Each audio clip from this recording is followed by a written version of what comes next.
Hi guys, welcome back to my channel. My name is Beatrice Ajayi. I'm an artist based in Glasgow in Scotland, and here on my channel I love to share the different subject matters that I look into, my art process, and also the mediums that I love to use. So welcome if this is your first time, and if you are returning, thank you so much for spending the time. I'd also like to quickly thank my subscribers. Currently, we are over 1,290, and I really appreciate that you are subscribing. And if you haven't subscribed already, please do go ahead and do that. That helps you to know what videos are coming up. Also, press a notification button will also add to that so that you can see what I get up to here in the studio. So, thank you for being here, and I'll get straight into what today is all about.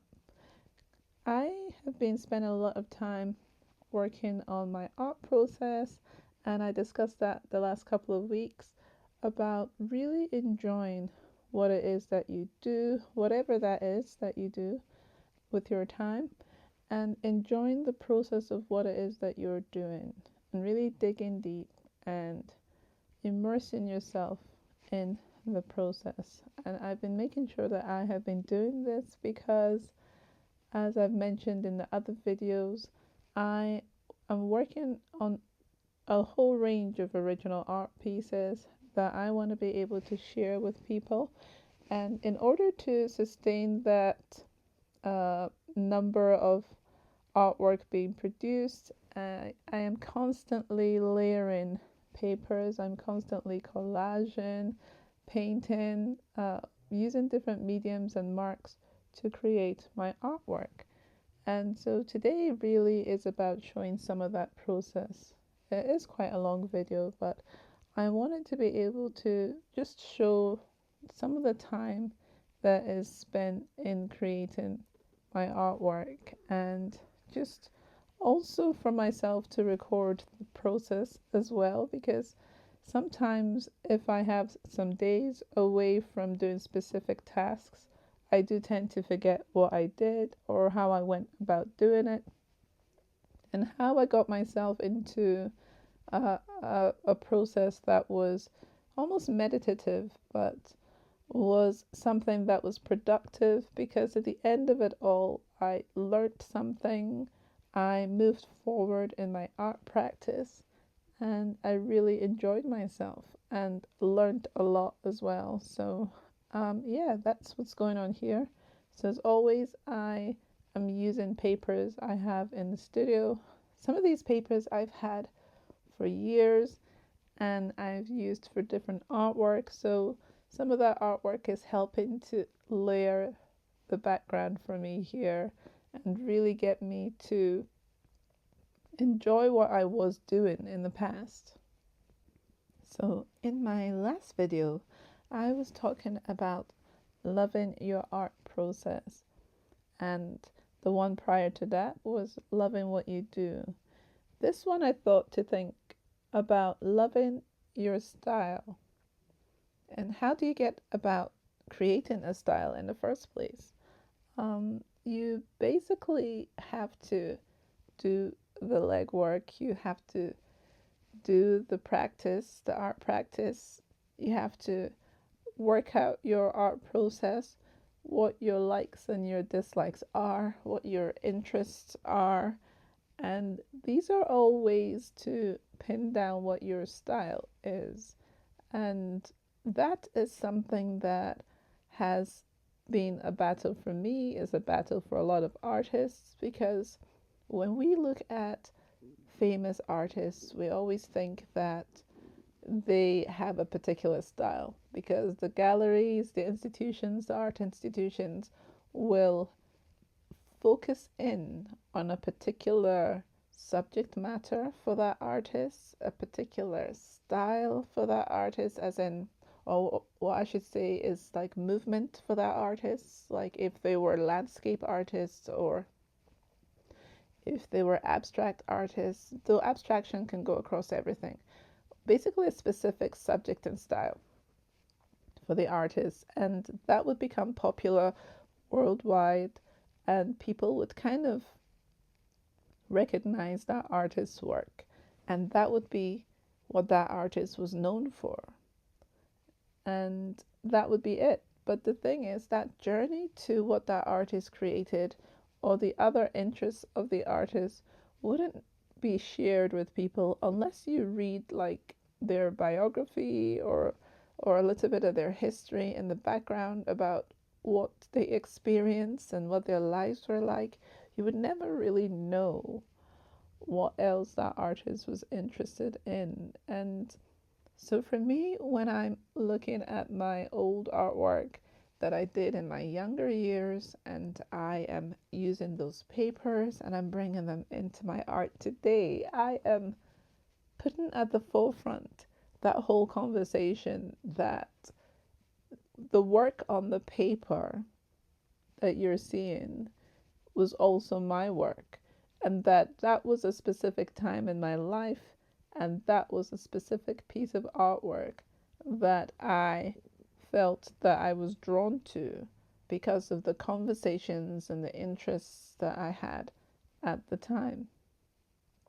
Loving your style. Loving your style to me means loving the ugly and the beautiful. And what would I say about the ugly? Because that is still subjective. You know what you are trying to create, but if you've not reached the stage of being able to achieve that, it could feel ugly to you. But that mark, that actual image that you created from your effort, from your initial effort, is still part of the process.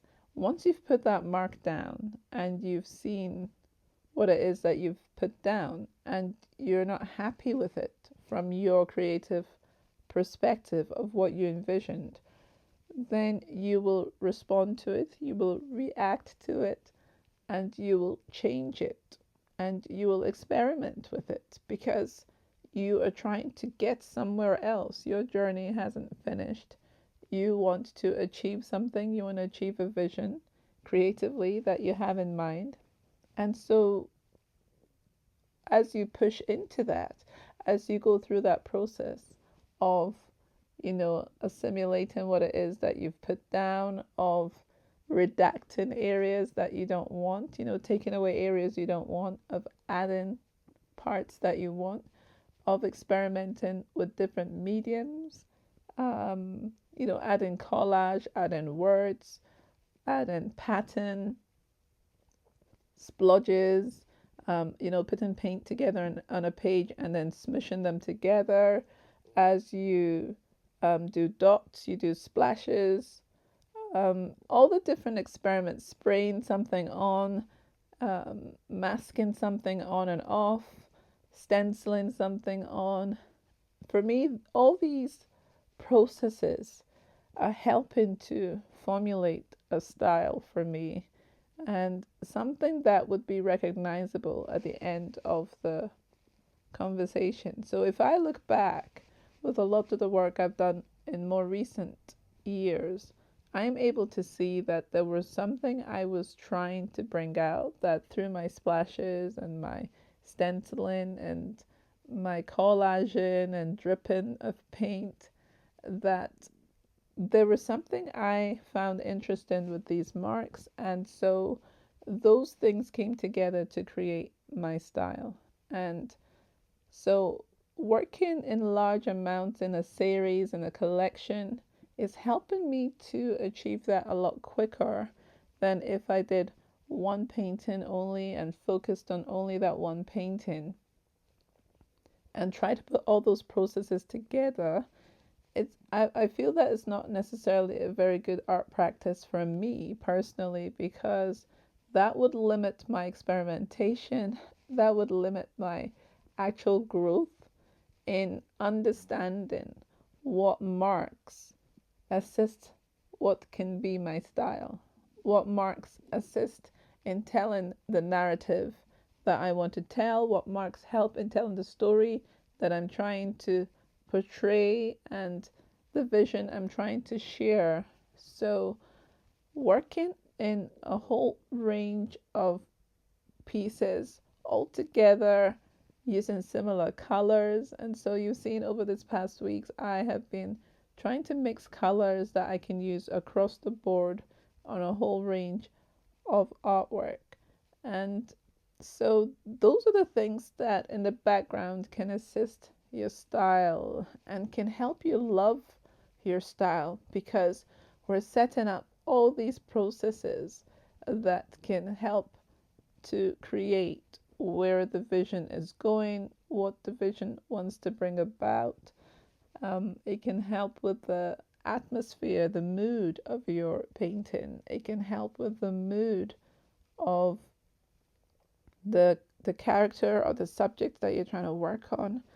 And it's just been so much fun to see this coming out, all the mark making, reminding myself of what I love to do in my art process. And that is what is dictating my style at the end of it. And it's just so much fun. So I just wanted to be able to share that with you guys. And that's what I've been doing, is just recording some of my processes and putting them into like this vlog to share with you guys. And for me as well, as I said earlier, is to record my process so that for me, I can grow. I can look back and I can say, oh, I really loved how I did that part. I love the colors I put together in this area here. And I love the way that the ink moved on that side. And I'm looking at these series of artwork. I'm looking at these collections and I'm seeing that it is becoming more cohesive to me, more recognizable to me, and I'm understanding what I want to add and what I want to take away as I'm looking at all of them together, and I'm recognizing there's a repetitiveness in them in my process, and that is what is assisting my style. And I'm doing some marks and I'm realizing, as I said before, that some are working, some are not. You take away, you add, and it's building all these layers that is telling the story. It's achieving another goal, which is to tell the story. So when you come closer and you look at the artwork, you can see that there's been a journey. There are scratches, there are layers over other colors, there are textures, patterns, and even when I look back at the pieces, it's so interesting because if I hadn't recorded my process, then I wouldn't have the memory of what I actually did. And as an artist, as a creative person, it's good to have record of what we've done before, just like the papers I'm using that have my pieces that I've drawn and sketched and painted before, and the marks I've made before in some of the papers that I am now overlaying in my current time with my current artwork. It's the same, I feel, recording what it is I'm doing with my camera. The camera has become another layer to my creative process and is helping me to carry that journey further and faster and deeper into understanding what I like and what I don't like. And it's so much fun. It's so much fun to be able to live in the days we live in when it comes to creativity, to have the tools we have.